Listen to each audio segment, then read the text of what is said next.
रानू चिड़िया गर्भवती थी। वो अंडे देने के लिए किसी सुरक्षित जगह की खोज में थी। रानू चिड़िया और मानू चिड़ा जंगल जंगल घूमने के बाद इंसानों की बस्ती की तरफ जाते हैं। मानू जी, वो देखें, सामने एक खाली घर है, हम वहाँ अपना घोंसला बना सकते हैं। हाँ, वो जगह ठीक रहेगी, चलो हम वहाँ जाते हैं। रानू चिड़िया और मानू चिड़ा उस घर की तरफ जाते हैं। रानू, आप कुछ देर यहाँ आराम करो, मैं घोंसला बनाने के लिए तिनके लेकर आता हूँ। रानू चिड़िया वहीं बैठ जाती है और मानू चिड़ा तिनके लेने चला जाता है। मानू चिड़ा जगह जगह से तिनके जमा करता है और वहाँ लाकर छोड़ देता है। रानू चिड़िया घोंसला बनाने लगती है और मानू चिड़ा फिर से तिनके लेने चला जाता है। वो दोनों मिलकर बहुत मेहनत से अपना घोंसला बना लेते हैं। शुक्र है घोंसला तो बन गया, मगर एक चीज भूल गया, मैं अभी आया। आप कहाँ जा रहे हैं? सुनिए तो।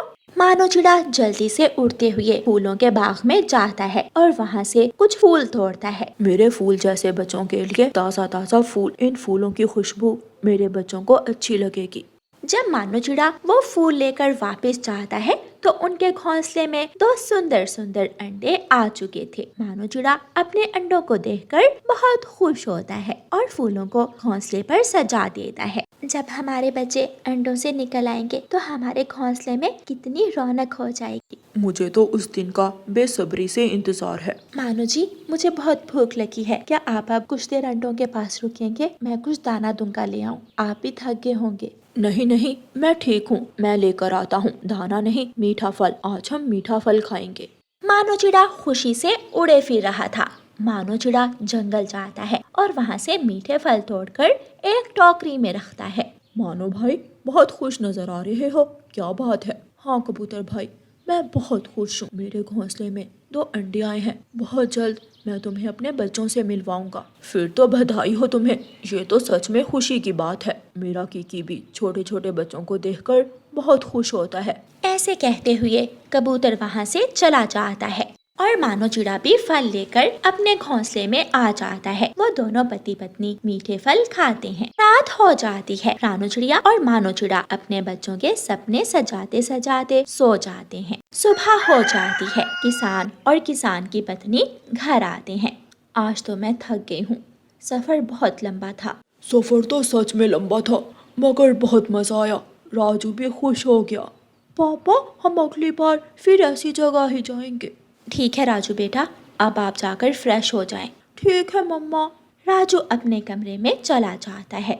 2 दिन घर से बाहर क्या गए, घर की तो हालत ही खराब हो गई है, हर तरफ गंदगी पड़ी है।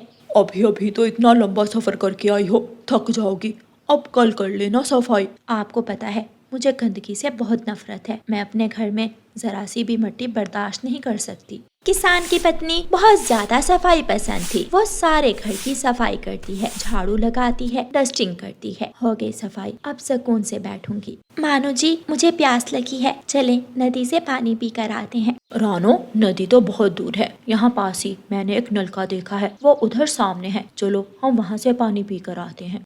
रानू चिड़िया और मानू चिड़ा दोनों उस नलके से पानी पीते हैं। ये तो बहुत अच्छा हो गया, मानू जी आप भी पानी पी ले। मानू चिड़ा भी पानी पीता है। मैंने अभी अभी सफाई की है, ये तिनके कहाँ से आ गए? किसान की पत्नी की नजर ऊपर जाती है जहाँ चिड़िया का घोंसला था। ये घोंसला यहाँ कैसे आया? भगवान, इस घोंसले को मत गिराना, इसमें चिड़िया के अंडे हैं। चिड़िया को यही जगह मिली थी अंडे देने के लिए, यहाँ से बदबू आएगी। अब आपको पता है मुझे गंदगी से बहुत नफरत है। किसान अपनी पत्नी को बहुत समझाता है मगर वो नहीं मानती और चिड़िया का घोंसला गिरा देती है। चिड़िया के अंडे नीचे गिरकर टूट जाते हैं। जब रानू चिड़िया और मानू चिड़ा पानी पीकर वापस आते हैं तो वहाँ घोंसला ना देखकर परेशान हो जाते हैं। मेरे बच्चे, मानू जी हमारा घोंसला कहाँ गया? किसान की पत्नी घोंसले के तिनके और टूटे हुए अंडे एक तरफ इकट्ठे करके वहाँ से चली जाती है। वो देखो रानो, किसान की पत्नी ने हमारी खुशियों को आग लगा दी। रानू चिड़िया और मानू चिड़े की आंखों में आंसू थे। वो अपने घोंसले के तिनकों के पास बैठकर रोने लगते हैं। कितनी जालिम थी ये औरत, आखिर ये भी तो एक माँ है, क्या ये एक माँ की भावनाओं को नहीं समझ सकती थी? उसने मेरा घोंसला तोड़कर मेरे सारे सपने तोड़ दिए। मैं उससे बदला लूंगी, मैं उसे कभी माफ नहीं करूंगी। रानो, चलो वापस जंगल चलते हैं, छोड़ो ये सब। नहीं, मैं ऐसे नहीं जाऊंगी। आज हमारे साथ ऐसा हुआ है, कल किसी और पक्षी के साथ होगा। मैं इसे सबक सिखा कर जाऊंगी। रानो चिड़िया अपने दोस्तों को साथ मिलाती है और सब पक्षी मिलकर हर रोज किसान की पत्नी के घर तिनके फेंक जाते हैं। मैंने अभी सफाई की थी, ये इतने सारे तिनके कहाँ से आ गए? किसान की पत्नी बार बार सफाई करती है और पक्षी फिर से तिनके लाकर वहाँ गिरा देते हैं। आहिस्ता आहिस्ता किसान के घर के हालात खराब होने लगे। आमदनी में कमी आ गई। किसान और उसकी पत्नी परेशान हो जाते हैं। ये तिनके तब तक खत्म नहीं होंगे जब तक तुम उस चिड़िया से माफी नहीं मांग लेती। हमारे हालात इसीलिए बुरे हो गए हैं क्योंकि हमने उन पक्षियों का दिल दुखाया, उनका घर तोड़ा, उनके अंडे तोड़े, इसलिए हमारा घर भी अब बिखरता जा रहा है। आप ठीक ही कहते हैं, मैंने बहुत गलत किया। मैं अपने किए पर शर्मिंदा हूँ। फिर अगले दिन जब पक्षी तिनके फेंकने आते हैं तो किसान की पत्नी उनसे माफी मांग लेती है। प्यारी चिड़िया, मुझे माफ कर दो, मैंने बहुत गलत किया। मुझे अपनी गलती का एहसास हो गया है। मैं आइंदा कभी ऐसा नहीं करूँगी, मुझे माफ कर दो। रानो चिड़िया अपने दोस्तों को लेकर वहाँ से चली जाती है।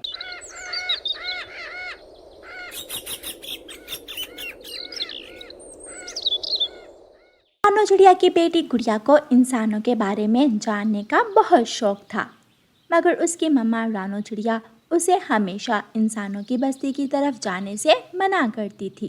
मम्मा, मैं तो नदी से आ रही हूँ। गुड़िया, तुम झूठ बोल रही हो। मैंने तुम्हें कितनी बार मना किया है, इंसानों की बस्ती की तरफ मत जाया करो। ये इंसान पहले प्यार प्यार से पक्षियों को अपने पास बुलाते हैं और फिर उन्हें पकड़कर पिंजरे में बंद कर लेते हैं। मगर मेरा दोस्त ऐसा नहीं है। क्या क्या कहा तुमने? मतलब तुम सच में इंसानों की बस्ती में जाती हो? गुड़िया घबरा जाती है। गुड़िया अपना सर झुका लेती है। सॉरी मम्मा, मैं आइंदा नहीं जाऊंगी। रानो चिड़िया गुस्से में रसोई में चली जाती है। गुड़िया बहन, क्या तुमने सच में इंसान देखे हैं? हाँ, चुप करो, फिर मम्मा ने सुन लिया तो गुस्सा करेंगी। मुझे भी देखने हैं इंसान, प्लीज मुझे भी लेकर जाओगी कल? ठीक है, ले जाऊंगी। अगर तुमने आकर कुछ भी मम्मा को बताया तो आइंदा कभी भी नहीं लेकर जाऊंगी। ठीक है, ठीक है।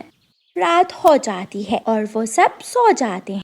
अगले दिन गुड़िया फिर से घर से निकलने का बहाना ढूंढती है। क्या कहूँ मम्मा से जो मुझे बाहर जाने दें? हाँ, आइडिया। मम्मा, क्या मैं नदी से पानी पी आऊँ? रसोई में मटका भरा पड़ा है पानी से, जाओ पी लो। जी। मम्मा, क्या हम खेल लें? हाँ, खेल लो, मगर घर से बाहर जाकर। जी मम्मा। जी मम्मा। दोनों बहन भाई खुश होकर बोलते हैं। और हाँ, जाते समय दरवाज़ा। अभी रानो चिड़िया ने पूरी बात नहीं की थी कि कुकू बोलता है। जी मम्मा, हम दरवाज़ा बंद कर देंगे।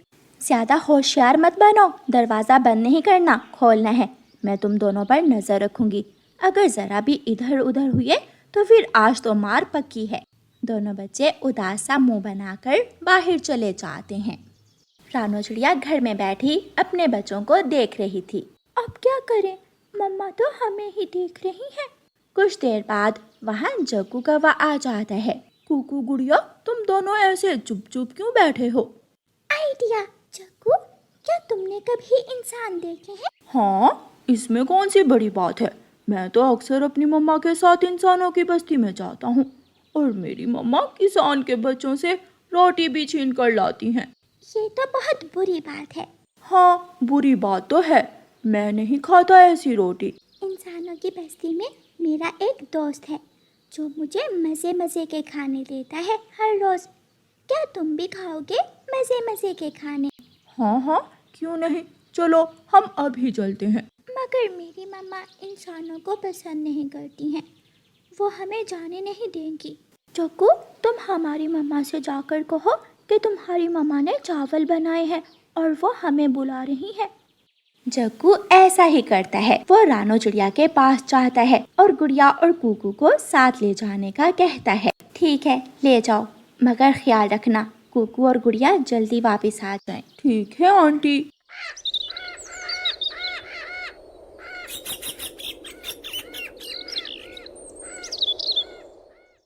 जग्गू, कूकू और गुड़िया जल्दी से उड़ते हैं और इंसानों की बस्ती में पहुंच जाते हैं। वो देखो, वो सामने वाला घर है मेरे दोस्त का। गुड़िया, तुम्हारे दोस्त का घर तो बहुत सुंदर है। वो तीनों फिर से उड़ते हैं और उस घर के आंगन में लगे आधे कटे हुए पेड़ पर बैठ जाते हैं। गुड़िया, थोड़ी उधर हो जाओ, मैं नीचे गिर रहा हूँ। गुड़िया मेरी दोस्त, कैसी हो तुम? और ये दोनों कौन है? ये पक्षी कितना सुंदर है। ये मेरा भाई है और ये गौरी आंटी का बेटा है जग्गू। इसे यहाँ से भेज दो, इसकी मम्मा हमारी चीजें उठाकर भाग जाती है। जग्गू उदास हो जाता है। मगर जग्गू ऐसा नहीं है, ये बहुत अच्छा है। जग्गू तुम उदास मत हो। मुझे हमेशा मेरी मम्मा की वजह से हर कोई नापसंद करता है। जग्गू रोने लगता है। जग्गू, ये देखो, आप सबके लिए केक। Cake, wow! फिर वो सब मिलकर केक खाते हैं। आ जाओ मेरे दोस्तों, मैं तुम्हें अपने खेत दिखा कर लाता हूँ। क्या खेतों में कुछ खाने के लिए भी है? जग्गू, मैं बस वैसे ही पूछ रहा था। कूकू और गुड़िया गुड़िया के दोस्त योग के कंधों पर बैठ जाते हैं। मैं भी तो इतनी दूर से उड़कर आया हूँ, मैं भी थक गया हूँ। फिर जग्गू योग के सर पर बैठ जाता है। कहीं मेरे सर पर सू ना कर देना। वो तीनों हंसने लगते हैं। योग सारा दिन उन तीनों को अपने खेतों की सैर करवाता है और फिर शाम होते ही वो तीनों दोस्त अपने जंगल की तरफ निकल जाते। रात हो जाती है। गुड़िया और कूकू अपने अपने घोंसले में लेटे हुए थे। गुड़िया और कूकू आहिस्ता आहिस्ता बातें कर रहे थे। क्या बातें हो रही हैं? कुछ नहीं मम्मा, बस हमें नींद आ रही है। दिन गुजरते के एक दिन रानो चिड़िया दाना लेकर घर आ रही थी कि तेज हवा चलने लगती है। रानो चिड़िया के लिए उड़ना मुश्किल हो रहा था। रानो चिड़िया एक पेड़ के नीचे बैठ जाती है। वो पेड़ बहुत कमजोर था। तेज हवा से वो पेड़ टूटता है और रानो चिड़िया के ऊपर गिर जाता है। कूकू भाई, ये आवाज कैसी है? गुड़िया बहन, बाहर जाकर देखते हैं, शायद कोई मुसीबत में हो। दोनों बच्चे घर से बाहर आते हैं तो वो अपनी मम्मा को पेड़ के नीचे दबा हुआ देख लेते हैं। वो दोनों बहन भाई जल्दी से उड़ते हुए अपनी मम्मा के पास आते हैं और पेड़ को हटाने की कोशिश करते हैं। बच्चों, तुम दोनों परेशान मत हो, बस मेरा एक पंख ही डाल के नीचे है, मैं उसे निकाल नहीं पा रही हूँ। जाओ और किसी बड़े को बुला कर लाओ। कूकू जल्दी से उड़ता हुआ तोते के घर जाता है। तोते अंकल, जल्दी आना, मेरी मम्मा का पंख पेड़ के नीचे दब गया है। मुझे तो तेज हवा से बहुत डर लगता है। कूकू, मैं नहीं आ सकता तुम्हारे साथ। कूकू गौरी कव्वी के पास जाता है, मगर गौरी कव्वी भी कूकू के साथ जाने से इनकार कर देती है। फिर कूकू कबूतर के घर जाता है, मगर कबूतर भी उसकी मदद करने के लिए तैयार नहीं होता।